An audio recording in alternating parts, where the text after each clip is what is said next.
আমার নিজের হাতে করা আমার শখের একটি কাজ, যেটা আপনাদের সাথে আমি শেয়ার করছি। আসসালামু আলাইকুম, সবাই কেমন আছেন?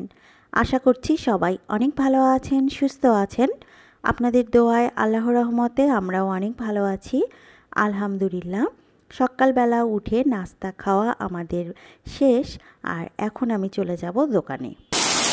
দোকানে গিয়েছি, তার কিছুক্ষণ পরই এত পরিমাণ বৃষ্টি এসেছে। আর এই তো মেয়ে আমার পরীক্ষা দিয়ে আমার দোকানে চলে এসেছে। তারপর কিছু বাজার করে নিয়েছি। আর এখন বাজারের যে দাম, কি বলবো, সব থেকে বেশি দাম তো এই কাঁচা মরিচের। আমি কিছু কাঁচা মরিচ বেটে রেখে দিয়েছি, যেগুলো ঝোলের তরকারি রান্না করি ওখান থেকেই দেই। আর এটা আমি ভাজি বা সবজি খাওয়ার জন্য নিয়ে আসছি। আর এখানে আজকে কিছু কাজ করে নিব, আমার হাতের কাজ, আমার শখের কাজ। সেটাই আজকে আপনাদের সাথে আসলে আমি শেয়ার করছি। এই কাজগুলো আমি বরাবরই করে থাকি, কিন্তু অনেক সময় দেখা যায় সংসারের কাজ, আবার আমার তো পার্লারের কাজও করতে হয়, সব মিলিয়ে সময় করে উঠতে পারি না। তাই এই শখটা আমাকে ধামাচাপা দিয়েই রাখতে হয়েছে। আগে বিয়ের পর টুকটাক এই হাতের কাজগুলো আমি খুবই করতাম, কারণ আমার অবসর টাইমে কারোর সাথে গল্প করা, আড্ডা দেওয়া, এগুলো একদমই ভালো লাগে না। আমার কাছে মনে হয় আমি সব সময়ের জন্য কাজে ব্যস্ত থাকব। তো এই রকম খুটখাট কাজগুলো আমি বরাবরই করে থাকি। আর আজকে যখন বাইরে প্রচুর পরিমাণ বৃষ্টি হচ্ছে, আর বৃষ্টির কারণে দুপুরবেলা বাসায় আসার পর আমি আর দোকানে যাইনি। তো সেই সুযোগে আজকে আমি এই হাতের কাজটা করে নিয়েছি। তাই ভাবলাম আপনাদের সাথেও একটু শেয়ার করে দেই। আপনাদের হয়তো বা ভালো লাগলেও লাগতে পারে। আর সব কিছুই তো এখন আপনাদের সাথে শেয়ার করে থাকি।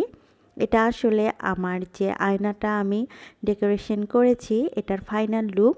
টুকটাক এই ঘরটা আমি একটু সুন্দরভাবে সাজাবো, তখন অবশ্য আরেকটু অন্যরকমভাবেই দেওয়ার চেষ্টা করব। আরও কিছু হাতের কাজ আমার বাকি আছে। আর এখন ঠিক সন্ধ্যার আগ মুহূর্তে আমি ভাবলাম যে আজকে যখন বাসায় আছি, তো পছন্দের কাঁঠালের বিচি ভেজে ছেলে মেয়েকে নিয়ে খেয়ে নিই। আসলে এই ধরনের খাবারগুলো, মুখরোচক যে খাবারগুলো, অনেক সময় আমার ব্যস্ততার কারণে খাওয়া হয় না। আজকে বাসায় থাকার কারণে মা মেয়ে দুইজনে মিলে অনেক মজা করেছি, আর এই ধরনের খাবারগুলো খেয়েছি। আমার মতো কে কে আছেন যে বৃষ্টির দিন আসলেই এই ধরনের খাবারগুলো খেয়ে থাকেন?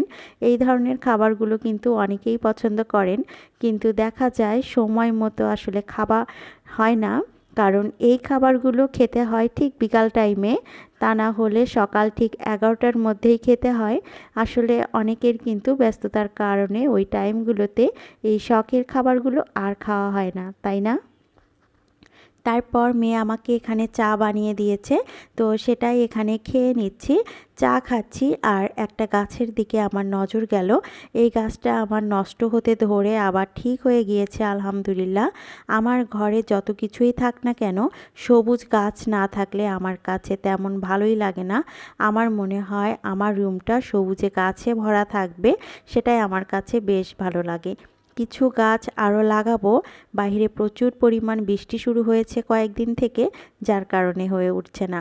আর এই বৃষ্টির দিনে ভাবছি যে একটু মজার কিছু রান্না করে নেই। আর আমার মেয়ে তো গরুর মাংস বলেন, খাসির মাংস বলেন বা মুরগির মাংস বলেন, আমার মেয়ে মিষ্টি যে কোরমাটা করি সেটা বেশি পছন্দ করে। তাই ওর জন্য আজকে একটু গরুর মাংসের কোরমা করে দিচ্ছি। এখানে মাংসটা আমি সুন্দরভাবে সব মশলা দিয়ে মেখে নিচ্ছি। শুধু এখানে দেওয়া হয়নি মরিচ আর হলুদটা, অনেকে কিন্তু হলুদও দিয়ে থাকে, সামান্য আবার মরিচও দিয়ে থাকে। আমি এখানে মরিচ বা হলুদ কিছু দিইনি। আর এখানে আলাদাভাবে একটু ঝাল ঝাল করে তরকারি রান্না করে নিচ্ছি। এটা আসলে সবার জন্য, সবাই একটু ঝাল ঝাল মাংস খাবে সেই জন্য। আর এখন এমনিতেই আমি মাংসটা একটু কম রান্না করি, কারণ দেখা যাচ্ছে আপনাদের ভাইয়ার বয়স হচ্ছে বা আমারও বয়স হচ্ছে, এখন যতটুকু পারি গরুর মাংসটা একটু হলেও অ্যাভয়েড করার চেষ্টা করি। তারপরেও বাচ্চাদের জন্য তো রান্না করতেই হয়, কারণ ছেলে মেয়েরা সব সময়ের জন্য মুরগি খেতে খেতে আবার গরুর মাংসটাই বেশি পছন্দ করে, ওদেরকে তো করে দিতেই হবে। তারপর এই তো দেখতে পাচ্ছেন আবার বাইরে বৃষ্টি শুরু হয়ে গিয়েছে। এই বৃষ্টিটা অনেকের জন্য অনেক আনন্দের, আবার অনেকের জন্য কিন্তু খুব কষ্টের। আমি বরাবরই বলি বৃষ্টি ভালো লাগে, কিন্তু সব সময়ের জন্য না। শেষ করছি এ পর্যন্তই। ভালো থাকবেন সবাই। আল্লাহ হাফেজ।